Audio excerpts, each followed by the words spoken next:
So, vanakkam sir, வாழ்க Tamil. So, the 2025 significance than the other annual budgets, as this was the full year budget of the NDA's third term, sir.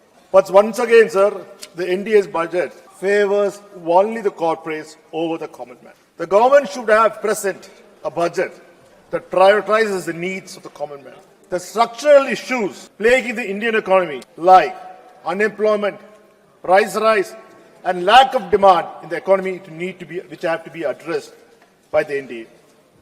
So the combination of shrinking employment opportunities and rising costs of essential goods has left the middle class and the lower income households unable to make ends meet. Sir, as the saying goes, you can wake up a person who is really sleeping, but it's very, very difficult to wake up a person who is pretending to sleep. So today, I register my protest against this budget, which is unjust, biased, and fails to address our Indians' real problem. So, sir, the stage was set for a growth of 8% by our former Prime Minister, late Thiru.Dayanidhimaran Singh's UP era. And you had everything you needed to go big and bring in much reforms and inspire the growth where Dr. Manmohan Singh left. So, but what we got instead were a set of hollow promises and biased budgets of hoodwinking states which are going to elections. Sir, this budget is a missed opportunities. Sir, India's economy is slowing growth. The growth has now fixed at 6.4. It was 6.4% in 2024-25, and this year it is projected at only 6.8%. And the budget does nothing for the growth. The rupee has fallen to 87.35 against the US dollars. And we won't believe, in just the month of January 2025, 8 billion in foreign investments have left India in the stock market. Shame. It's just a 1 month story. So the rupee has fallen to historic low against the US dollar. So the finance minister, I thought she will be here, sir. As usual, she is bunking it. I don't know why she likes to bunk whenever the opposition tries to raise the points. So anyway, it doesn't mean we'll also bunk when we'll boycott when she's replying, sir. So rupee has fallen to a historic low against the US dollar. When you were in the opposition, the same Mrs. Nirmala Sitharaman went on interviews and said the UPA government had to resign. When it was 68, said Abu Sulta, it's not even 86, it is 87.5. You want us to ask, or will you resign on your own? Sir, anyway, sir. But what will the finance minister say to us? You're wrong. Rupee is not getting weaker. Dollar is getting stronger. And we have to accept it. What does it mean? Sir, the food inflation has risen from 7.5% to 8.4% in 1 year. Sir, the common man, especially the middle class, is struggling with high prices and very low wages. The so-called tax relief benefits only 2.5 crore people at the most. That is hardly. कृपया आप खड़े मत रहें, कृपया बैठ के बात करिए. Please, Dilkeshwar ji, please don't stand there. Please.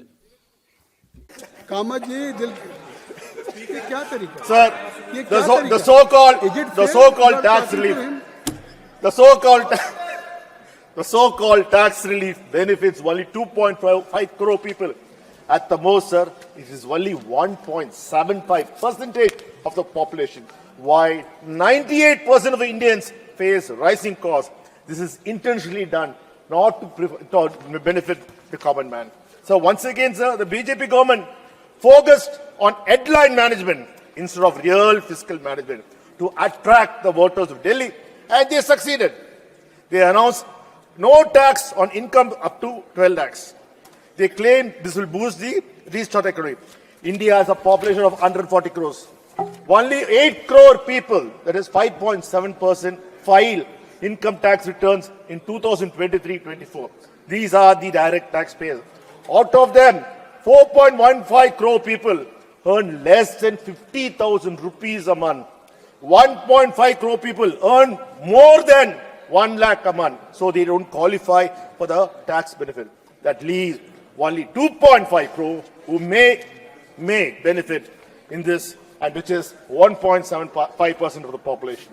So this would help BJP win votes. And sir, this announcement was made in publicly in Parliament, and our great election commission didn't even object to it. This populism method announced there, sir. When has the election commission been fair, sir? So the Delhi elections are over now. You have won. So at least now admit it. The budget headline grabbing move to raise the income tax exemption threshold of rupees 12 lakh is an attempt to placard small portion of Indian middle class who are living in cities and the opportunities are less, salaries are low, and which are races are far apart. Sir, they may enjoy for a year or two. They'll be happy about the extra thousands in their pockets. But the alarming rate of inflation, especially on food and essentials, will catch up in 2 years if growth stagnates. This measure is a mere short-term economic sugar rush and not a sustainable solution. Sir, meanwhile, India's per capita income in 2022-23 was 1.7 lakh per year, or you can say 14,000 rupees per month. In rural India, it was even low. It was 85,000 per year, just 7,000 per month. The remaining 98.25% of Indians, of whom this 12 lakh income tax relief is a non-issue. They are the real Indians who have been ignored by this budget. Yes, they are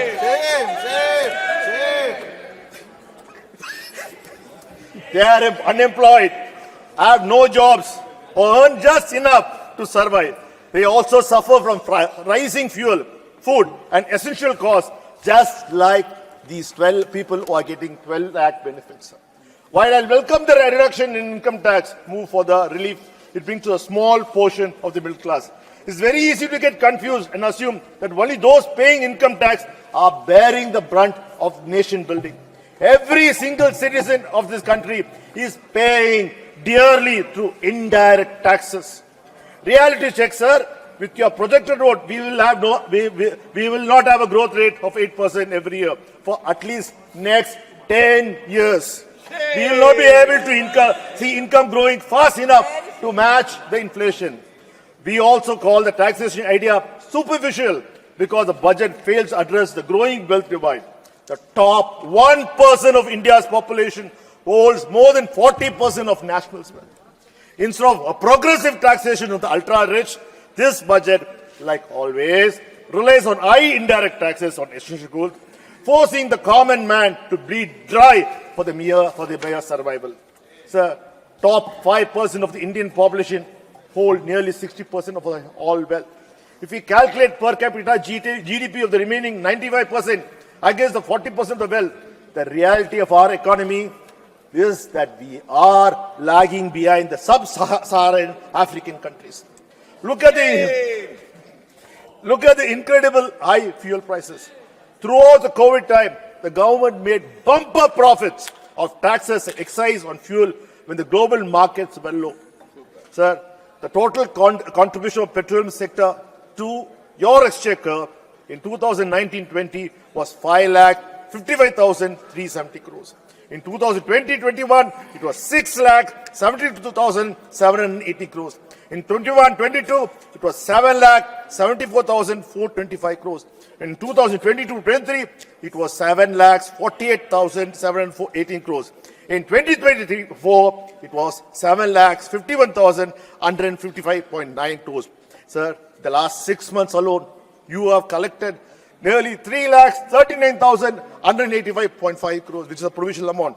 At least, sir, now, since you made huge profits in the price of petrol, especially with the Ukraine war, what did you do? First time in our country, we heard the terminology, windfall taxes. When Russia was selling fuel at $60 against the market price of $120, you allowed Reliance Industries to make windfall profits. You allowed all your friends to make windfall profits. You could have passed the 50% price reduction to our poor Indians, which should have brought in growth. At least now, sir, with the crossing increasing inflation now. You have so much of money in your kitty, the name of excise and cess. Why don't you remove it and give it to a common man? Then 98% of the population will benefit out of this. Do it. Sir, but what have you done?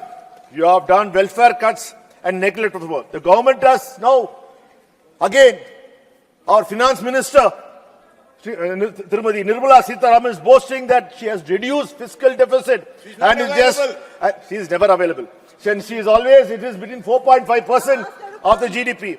Sir, at what cost have you reached this figure of curtailing the fiscal deficit? Sir, you have cut the Manrega funding, which remains stagnant at 86,000 crores, despite a record low of unemployment. Sir, SC/ST education funds are unchanged, making higher education for them unaffordable. Sir, food prices are increasing. The poor man is suffering. But what have you done? Food subsidy cut from 2,05,250 crores to 2,03,000 crores. Sir, Pradhan Mantri Awas Yojana slashed by 35%, affecting affordable housing. But you claim in the president's speech that you are going to build houses, 5 lakh houses, 10 lakh houses, sir. I wonder, with this fiscal cut, how are you going to manage to do that? Sir, Jal Jeevan Mission funding down to 67,000 crores, lower than spending the last 2 years. Sir, Honorable Chairman, sir, in 2019, you created a new ministry called Jal Shakti Ministry. Everyone wondered, what are you doing? Why are you renaming it? But you said, we are renaming it because we are going to interlink the rivers of India and ensure there's no drought, there's no flooding in any part of the country. Please, sir, give us a list. It's 11 years now. How many rivers have you interlinked? How many droughts have you stopped? How many floodings have you stopped? Yes, nothing. Zil, sir. Sir, at the time when mental health programs spending should be increased because of the upcoming inflation and joblessness, you have reduced it from 133 crores to 90 crores, ignoring the growing crisis. Sir, employment generation is a need of the hour, but no major initiative have been taken for job creation, despite 2.5 crore people being unemployed. As MSMEs, which provide 45% of India's export and employment and employ 7.5 crore people, received no tax relief or any support from this budget. Sir, 60 to 70 lakh young people enter job market annually. Yet, no plans exist to address the employment needs. All the PSUs have been sold, probably on the process of being sold. Earlier, we used the public sector companies to generate employment for our youth. But now, sir, even that is not in your hands. Now we have to go beg Adanis and Ambanis and Tatas to provide employment for our youth. Sir, railways, sir. Railways are very, very important for us. And now, what have you done, sir? You have reduced the funding for railway project from 34,000 crores to 32,000 crores. When we really need more investment, especially when we have seen more than 200 rail accidents the last 5 years, and especially when the need has come to improve the Kavach Kindly conclude. system. Sir, Kindly conclude.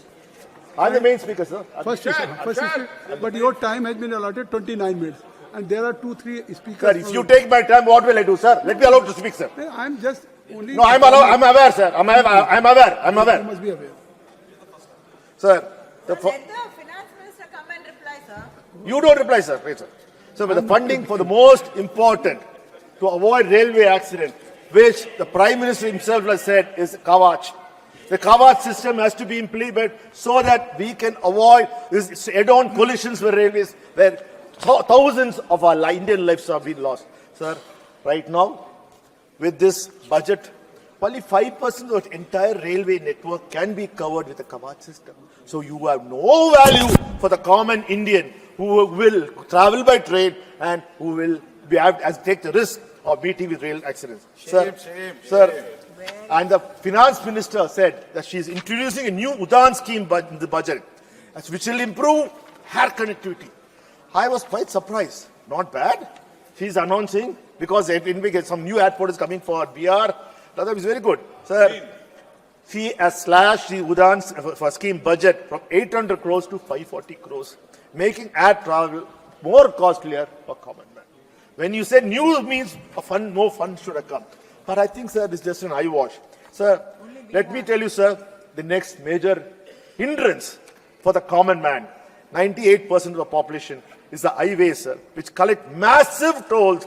And, sir, just tolls. But if you travel on the roads, it is the worst roads you can ever travel. Sir. Tamil Nadu is going to get more tolls. Sir, in fact, sir, I really wonder. I asked the finance minister. I would have asked her if she was here, but she never come here. Sir, to her, when a person buys a new bike, motorbike, or new car, or new any vehicle, sir, you charge them GST, which is divided by the state and the center. Cess, which goes into your kitty. Excise, which goes into your kitty. And the union government also charges road tax at the time. So I am wondering, why should road tax be collected for a new vehicle? Because you don't lay any roads inside the free roads. All the roads laid by the union government is all toll roads. Anyway, the common man pays for the tax. Sir, to top it all, what have we done, sir? The finance minister has done double taxation. So we are trying to get rid of double taxation. Now, a common man buys a motorcycle, he has to pay GST, sir, for a new vehicle. Okay. Sir, when in a rush, he wants to sell the bike. Sir, he can't, because he wants to sell the bike, get the amount, whatever he gets for the second-hand vehicle, and put it as a deposit to get a new bike. But if he sells it to any dealer, he is gone, sir. He has to pay 18% GST on the difference. Is it fair, sir? How many times he will pay GST, sir? Is it double taxation anyway? Okay. That too when you want to increase demand. You want to increase demand for production, for sale of motorbike, sale of car. This goes totally against your principles, sir. Sir, again, we are talking about make in India. Sir, as our opposition leader already said, it is never make in India. It's just an assembled India. Sir, during the UPA government, we found Foxconn and Flextronics, who are the bases now set up in India, which are producing the iPhones. Sir. So right now, all we are doing is assembling iPhones and selling it to, exporting it. But what are we doing? The union government is giving performance-linked incentive to every iPhone manufactured, assembled in India, while as none of them are manufactured. So basically, a huge subsidy is going on the assembling of iPhones, sir. And another sad thing is that even those assembly lines are imported from China. Every part which is made to make for any new electronic unit is now coming from China. We are just assembling. Sir, even a power adapter, we don't have know how to make a power adapter in India. It has to be imported from China. That is a sad state. Sir, the trade deficit with China is still high. For the year, financial year 2024, India's trade deficit with China surged to $85.1 billion. And we continue importing critical components for electronics, pharmaceuticals, and machinery. Sir, in fact, for every mobile phone, the displays, the batteries, the processor are still being imported from India. Sir, we do not have invested, to make sure that we can have the facilities or no. No, sir, sir, we can adjust the time with others. Don't worry about it, sir. We'll adjust. And also the automobile sector are still mostly dependent upon it. Sir, we have to become self-reliant. When are we going to become self-reliant? Sir, this story reminds me of what happened when the United States imposed tariff on China for certain goods. Sir, China did nothing. China went straight to Brazil, assembled there, because Brazil had a treaty with US, free export. They exported. This is the same thing which we are following. We are assembling in India from all the Chinese parts. Sir. This is not this. Sir, again, sir, if you really see, sir, even in the supply chains, it is dominated by three players. Ambani's, Adani's, and the Tatas. There are no one, they have ensured that they're there. Sir, if any multinational have to step into India, they can enter India only with Ambani's, Adani's, or Tata's. See, even a coffee shop can't come into India.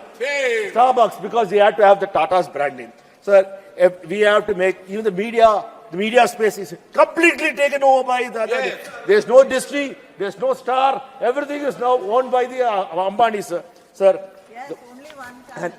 sir, we all know, moment we say energy, or moment we say solar, there's only one company comes to our minds.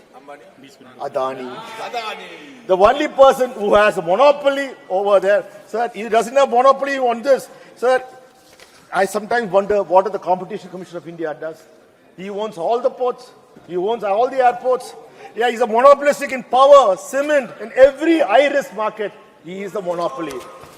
Already, Sir, but already nothing you can have happen taken to 20 sir, minutes. Let me come. Please, 20 minutes already you have taken. Sir, we have more I have time. I have time. You have time 29 Sir, please minutes. don't disturb me, sir. Please don't disturb me. The chair shouldn't disturb the speaker. Sir, let me come to the main point, sir. Sir, this unfair treatment for the southern states. Sir, the eye of BR elections, we ensured government sufficient schemes like the Western Koshi Canal project, Makna Board expansion of Patna Airport, and development of Brownfield Airport in Pitta. Sir, what about Tamil Nadu? What about Kerala? What about Karnataka? What about Telangana? Sir, maybe next year, Tamil Nadu and Kerala will see a bonus of lot of announcement because our elections are coming next year. But even that will be mere announcements. But nothing will come into India, to Tamil Nadu. Sir, Tamil Nadu share in tax pool remains stagnant 4.1% against Uttar Pradesh and BR, which are getting increased allocation. Sir, the Kanyakumari Thiruvananthapuram industrial corridor has been ignored again. Sir, no incentive for IT hubs in Bengaluru, Chennai, and Hyderabad, despite their contribution to the economy. Sir,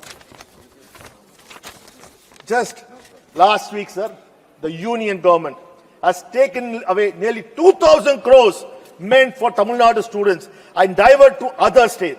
Have we ever heard our union government punishing the students? Sir, we are very, very clear that we will never, ever accept 3 lakh policy. My Chief Minister, Muthuvel Karnataka Stalin has said, you try whatever you want. 3 lakh policy will never come into Tamil Nadu. 3 lakh policy will never come into Tamil Nadu. And we will ensure our students are not deprived. They will be taken care with our own funds. Sir, today the most successful states in India is Tamil Nadu because we follow the Dravidian model. Sir, the last session, sir, there were some statements made by our Honorable Finance Minister. We always say in Tamil, Vandare Varavikkum Tamil Nadu. We always are very nice to everyone. Sir, we are never against Hindi. We are only against Hindi imposition. Sir, I like to say, there's a statement made by Thiru R. Vijayashankar, who was a former editor of Frontline. He says very clearly that Mrs. Nirmala Sitharaman studied in SRV, Sita Lakshmi Ramaswamy College. She studied there, sir. This Vijayashankar's sister also studied, and he's very proud of it. Because, and said they all stayed in a nice Agaraharam, where there are no intruders, only their community stayed. And no one has ever stepped inside the Agaraharam or disturbed their college from them not to study Hindi, sir. Today, if Finance Minister Nirmala Sitharaman has achieved these heights, it's because of only one man. It's because of Periyar. Because of Periyar. Because the freedom movement to study came into Tamil Nadu. Otherwise, the Finance Minister wouldn't have come today because she was born in Periyar land and she should never, ever forgive it. But sir, again, I sometimes wonder what is the Finance Minister angling? She is the topmost post now. I don't know what is the other post she is angling for. Because she's in Rajya Sabha, she might angling, I think, assume the other topmost post might get vacant fast. So she is trying to angle it. Because whatever she says goes against the truth, sir. Sir, in 2007, I'm talking 2017, she was in Tamil Nadu after Mrs. Jayalalitha's death. She thought she can become the chief minister. She was angling for the chief minister's post. And that time she said, this year there will be no NEET. There will be NEET exemption for Tamil Nadu. All the students in Tamil Nadu believed her. Because only we know that whatever she says doesn't come true. So just to move people, she tried, but she never could become the chief minister of Tamil Nadu. Sir, similarly, as I said, she is angling for a bigger post now. We are wishing her all the best because she is from Tamil Nadu, sir. Sir, Again, sir, we will ask, sir, the AIMS projects, AIMS Madurai remains incomplete. AIMS Madurai remains incomplete. Sir, again, the AIMS Madurai is the only AIMS project funded by JICA, whereas all other AIMS have been funded by the union government. Sir, Delhi and Meerut received thousands of crores for metro project, while Chennai struggles to secure funds for its only metro project in Chennai. Sir, that too, sir, our state government, our chief minister said, we don't need your funds. Because we got the funds from JICA, after which the union government came running, oh no, we'll fund you. Because the JICA funds have to come through the union government.